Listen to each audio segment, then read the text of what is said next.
If you ever rode an airplane and you sat by the exit seat, which for some reason for the last 3 times I rode, I was by the exit seat.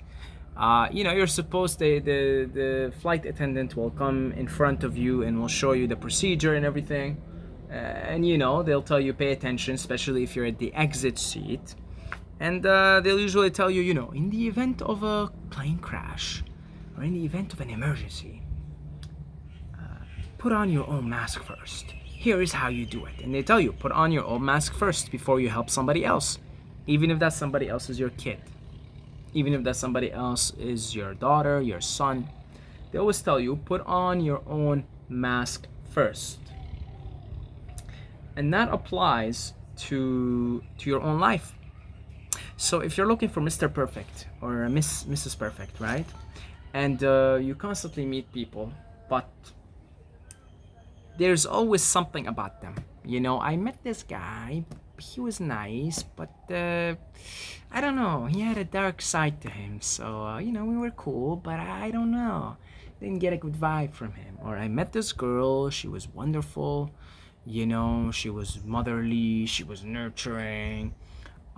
But she ate her peas one at a time, and you couldn't stand that for whatever reason. That's a Seinfeld reference, by the way. He broke up with a girl because she ate her peas one at a time. So, and if you're constantly looking for imperfections in people, well, Mr. and Mrs. Perfect, it is time for you to take an inventory of yourself and take a look at a real, genuine, objective look at yourself and say, well, I guess I got my own imperfections too. How do I know that you have your own imperfections? Because by virtue of you looking for the imperfection in someone else, then you're seeing the imperfection in yourself as well.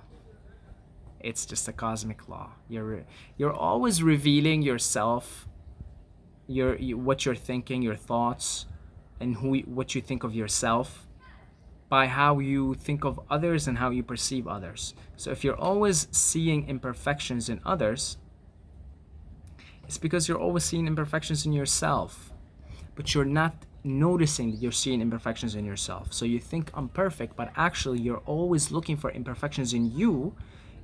You haven't had the objective awareness yet to see. And maybe it is time for you to recognize that the finite part of you is imperfect, the infinite part of you is perfect. And I would much rather identify with the perfect part of me, which is the infinity, the eternity. And through seeing that perfection, I could see that the imperfection of the finite thing that I'm experiencing is in fact part of the perfection. See, I just pulled an inception moment on you. So put on your own mask first before you look for somebody, for a friend, the perfect best friend, or the perfect wife, or the perfect husband, or the perfect this or the perfect that. Well, why don't you put on your own mask first? Oh, I met this guy. He was nice. He was this. He was that. But he was he liked to be with multiple women, and I don't prefer it that way, right?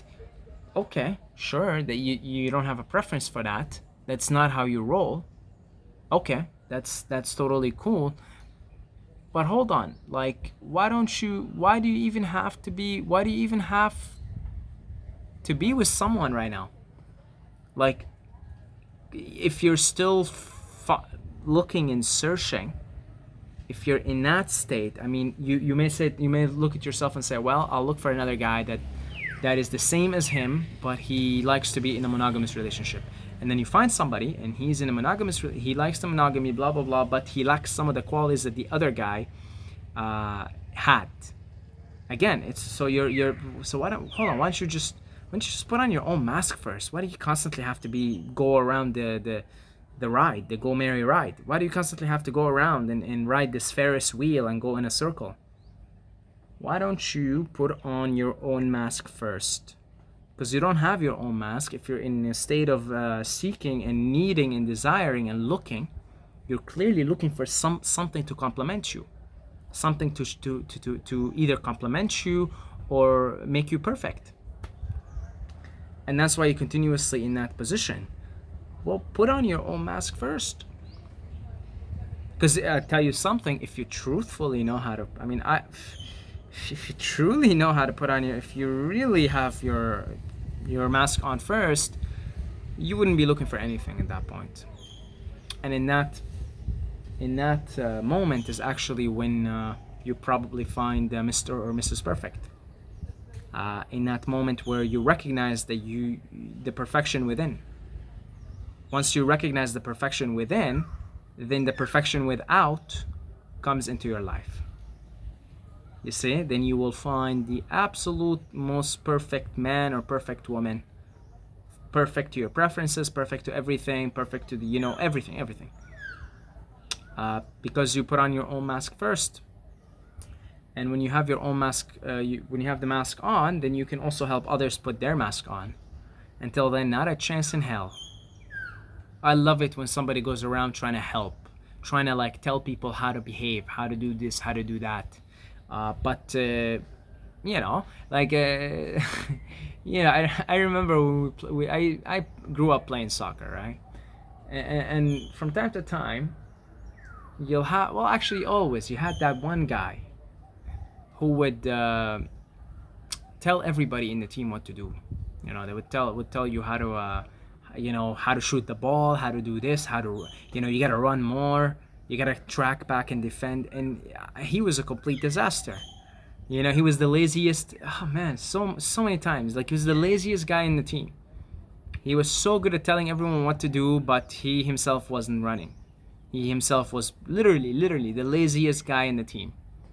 So that that's why just put on your own mask, just mind your own business, right?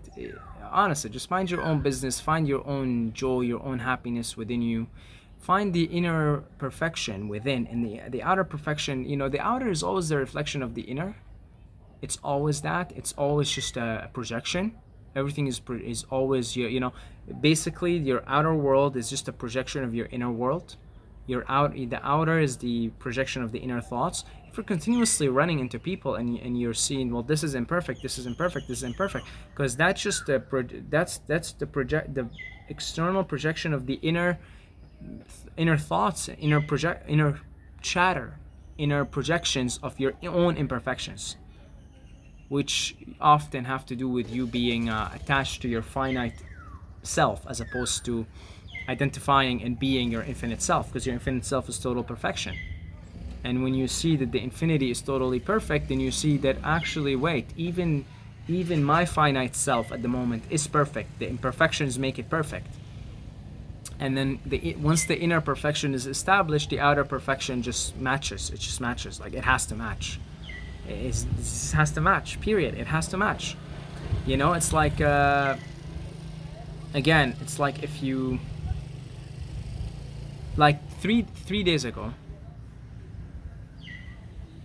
I had a big ass meal. And the next couple of days, the world was shitty. It was shitty. Why? Because the inner was just like exhausted. It was like in shambles, trying to deal with that meal. It was like massive meal. So everything was shit. Everything. Like, here I am in this beautiful resort, in this beautiful island. It was all shit. It didn't matter. South Park made an episode on it when Stan falls into depression and starts to see everything as shit, and he's listening to music, and all he can hear is fart noises, because he was shitty inside, so outside was shitty. Then I did some fasting, and by the third day, which is today, everything is beautiful. Why? Because the inner is like, it cleaned itself out. So the inner is beautiful, and the outer is beautiful. There's more clarity, my eyes can see more, there's more glow. There's glow to everything. Everything is beautiful. Every person that I meet is beautiful. Why? I'm in this exact same. I'm in the same resort. I'm in the same everything. Same as the beach. There's the palm trees. What happened? Just the inner got clean, so the outer automatically gets cleaned out.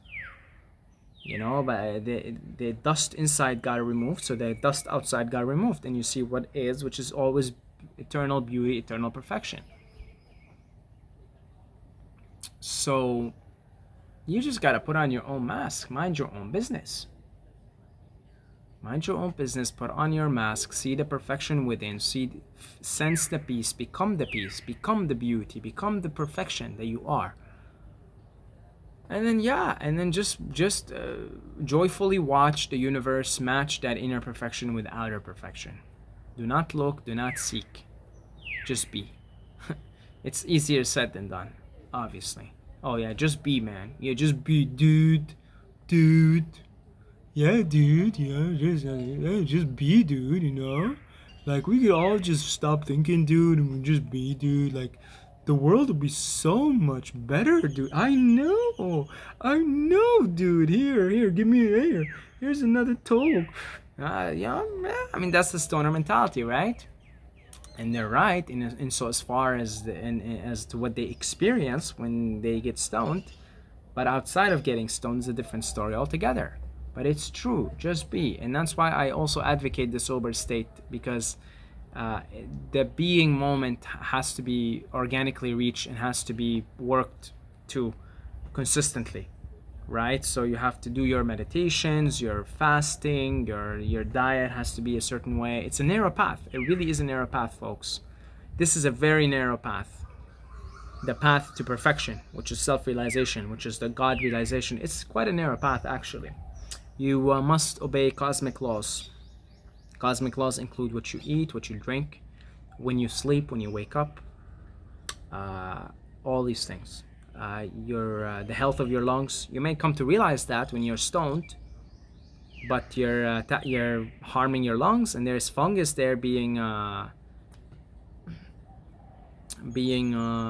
promoted, I guess. Like your lungs become an environment for fungus. So then when you're not stoned, you can't possibly come up with these realizations in the state of being, because what's inside now, your lungs are totally dysfunctional. But that's for a different video.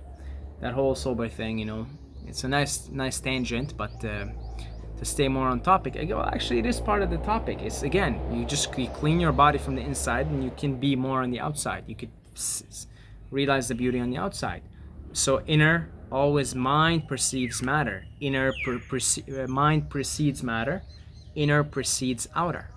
The outer is the projection of the inner. The matter is the projection of the mind. Okay? So yeah, listen to the flight attendants, okay? And you'll be good. Thank you to all the Patreons for your continued support. I love you guys. If you got a couple of bucks a month to spare, I'm not gonna say no. The links are in the description. Saeed Mobayed at Instagram. And until next time, may the force be with you.